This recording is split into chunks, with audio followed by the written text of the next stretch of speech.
So I'd like to start our next session, and this is going to be one we're going to alternate with the dork out, the data drop dork out that we did last time. Sometimes we won't just be looking at stats. Sometimes we'll be looking at policies. And today we're going to do a policy ponder party, although a bit less of a party today because obviously not very much to celebrate in this area during COVID, but something that we can do together to hopefully bring some recommendations. And even if someone who is listening to this from an important position can bring up some of these ideas and recommend some changes because it's desperately needed.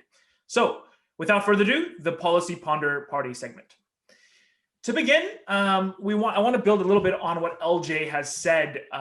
He talked about the family as an undesirable unit. The family unit is undesirable in immigration. And I wanted to pull out a couple quotes just to frame our conversation today.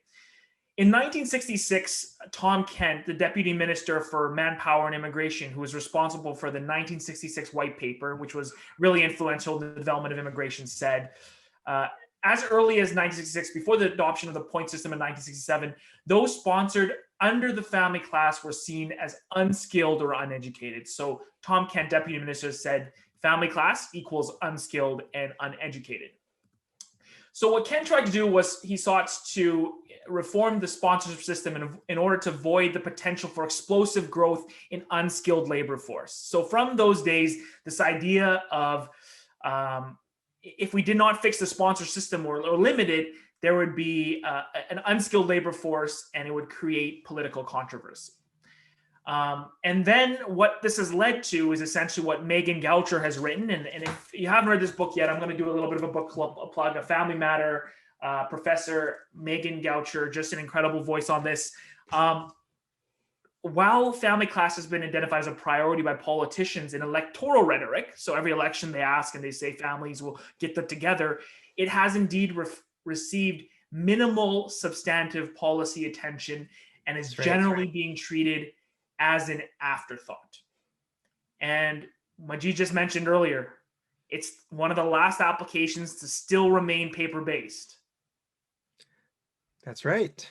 Processed outside Canada largely in different visa offices. Yeah, Majid, during COVID, they did launch, I mean, it's not that the government is not listening for citizenship applications. They did launch a pilot to test single applicants applying for themselves, not for their families, to submit applications online.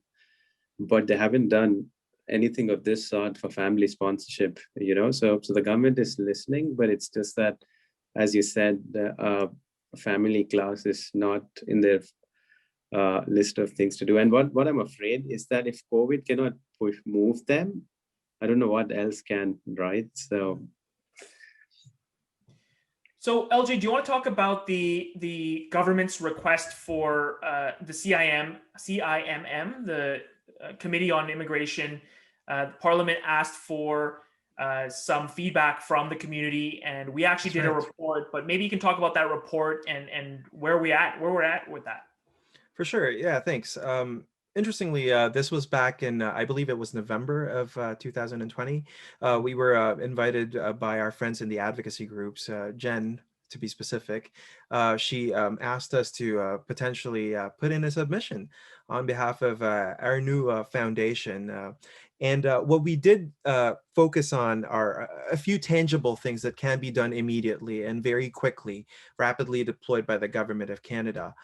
One of that would be the suspension, a temporary public policy suspension of Section 179B of the Immigration Refugee Protection Regulations, which would essentially create an narrow exception for those who are essentially being sponsored as permanent residents under a family class.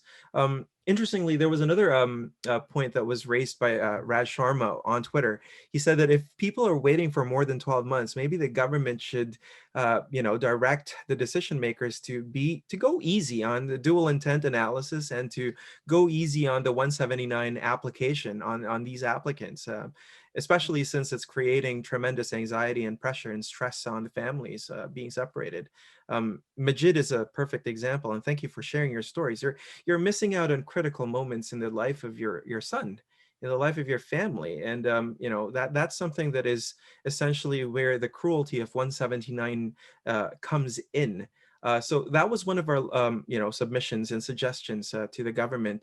And unfortunately, there's no movement as far as I know. Will, do you know anything about 179B? So far, no movement. And I Mm. think spouses are rightfully concerned. And I think I was quoted in the Tyee saying this today, but we know when Express Entry opens the door to 27,000 individuals who are fighting for the same medical exams, the same That's right. biometric, same third-party requests, Hmm. doesn't give a good impression to those who are already in the system, That's right. waiting for their applications to be processed years later. Majid, do you have any thoughts on, I mean, you mentioned a couple recommendations earlier in this show about, moving the system online, reforming some of the questions that are in the forms. Some of them seem, medieval and outdated. What are some of the other recommendations you would have about this process? Like, are there ways that we can make this easier, given as well the global context that we know our applications are being delayed for visa from applicants for certain countries and certain visa offices, right? This is not it's not being uniformly experienced by everyone. It's certain people are getting it worse than others. And how do we tackle that as a system? Sorry, big question. No, I mean, as I said, I just looked into those few questions when I was filling in the form and making this process online. So, but I would take a step back and even speak from I see a lot of lawyers, especially immigration lawyers, ask for oversight on CBSA, right? Why is it still not? Why is there no oversight on CBSA officers or things like that? And it was acknowledged, and I think the parliament did put up something on that front. Whereas there is no same energy for IRCC, because IRCC technically, especially on family sponsorship, is a black box, right? Nobody, except for the notes that you see on GC on AITP, you don't exactly know what's going on and what's taking such a long time, right? So I mean, I would start from there, because what I feel is that once you have an oversight, when the public is looking at it, things and the processes will automatically improve, because there'll be heavy criticism if something is very shabby, right? So I mean, we've all have seen the pictures that kind of went viral in this community about the paper applications lying in visa office, and one officer, the pile of applications one officer is looking at, right? So if this such kind of things become more transparent, I think that's a start. But I mean, there are plenty of proposals that have been put up, right? I mean, you guys outlined them, so I don't have anything of value to add. But the one that I really like, I think LJ mentioned it. If an application crosses 12 months, give a TRV automatically. Maybe that will push them to sponsor visas on time. But Will, I'm sorry, I don't have fixed measures. The reason I took that online thing is because imagine a process which is already notorious for taking over 12 months, and you reject somebody's application after 7 months saying there's a missing signature. It's like stabbing somebody in the heart, right? So for this reason, I said, the online is just the beginning. Yeah. But Will, I'm sorry, I don't have. No. And again, with how much you're going through, I mean, that's the kind of stuff that we should be spending our time thinking about, and we should be proposing. So I'm going to propose one more thing while you're talking on that point. And I know, on and off things have been gotten maybe a little bit better in the last couple months after being really bad like a couple months before that. But IRCC stopped sending back spousal sponsorship applications like a year later. And grant those open work permits for those who are applying inside Canada. I know it's not ideal that there's a two-tiered system right now, so many people are applying inside Canada when outside processing should be quicker. But don't be sending applications back for missing little tiny things such as postal codes in countries often where there aren't postal codes, so it's not even sent back.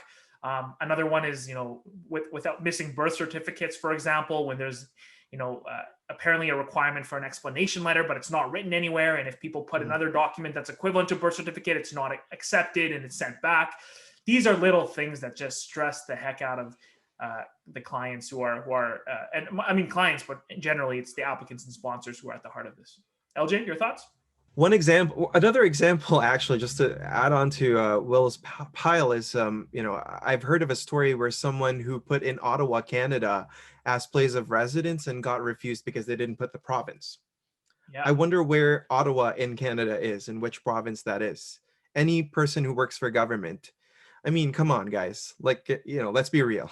I know that you have a tough job, but yeah, that's, for someone who has to wait another year essentially to get back in the queue, in the hopes that actually everything's going to work out. Mhm. That's a lot. That's a lot to take. And I think the automated system and I think it, cross board is going to help a lot, where if you do submit it online like an express entry, you get generated an acknowledgement of receipt. If you're Right. missing an upload or if you're missing a field, that application is not getting through, or you're not going to the next page, right? And that's how it is in Mhm. express entry. And as Majid said, it probably should be the same way for spousals. There's no reason why it shouldn't be, and it would cut down processing times. It would save a lot of grief, and I think it's generally a good thing, and it needs to be invested in this, I would say, as soon as possible. Right. Another suggestion that we did put, Will, was in order to actually address some of the backlogs, is to open auxiliary offices in Canada where there are no lockdowns. One of the biggest challenges that's facing immigration is, in fact, that the office that accepts inland spousal sponsorships is here in Mississauga, Ontario, and currently we're still in a gray zone, which basically, a few weeks ago, everything was still shut down. So counting that from December closer to end of February, there was nothing happening out of CPCM.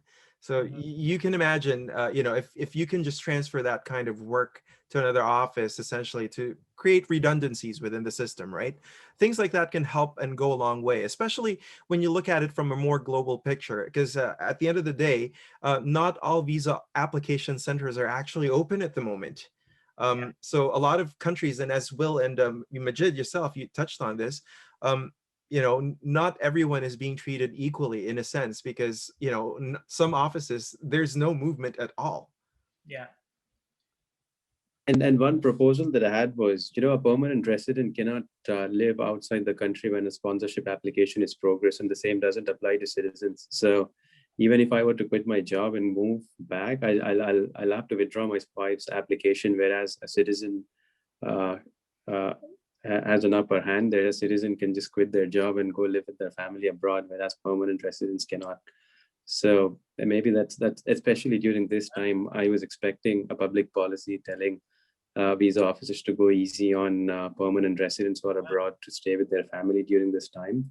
But it looks like, maybe there are lesser people like that, so that never came in, and there was no advocacy around it.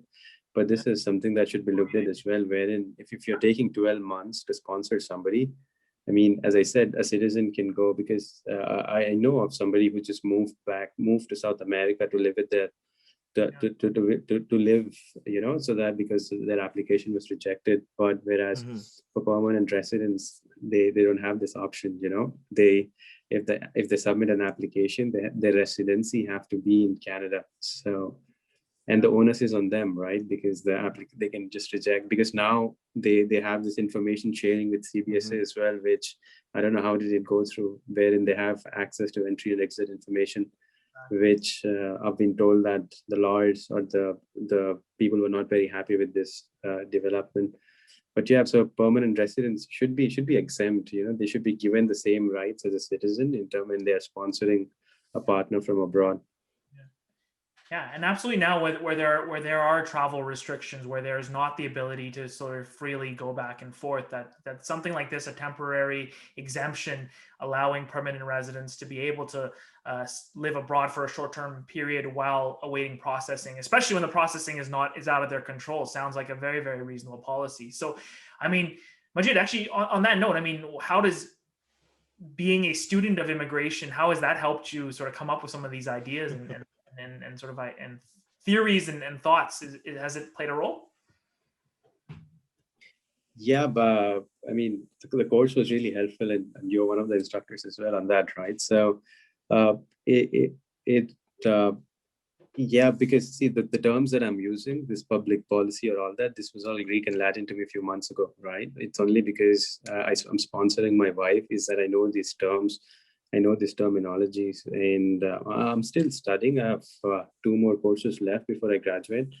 But yeah, it was good.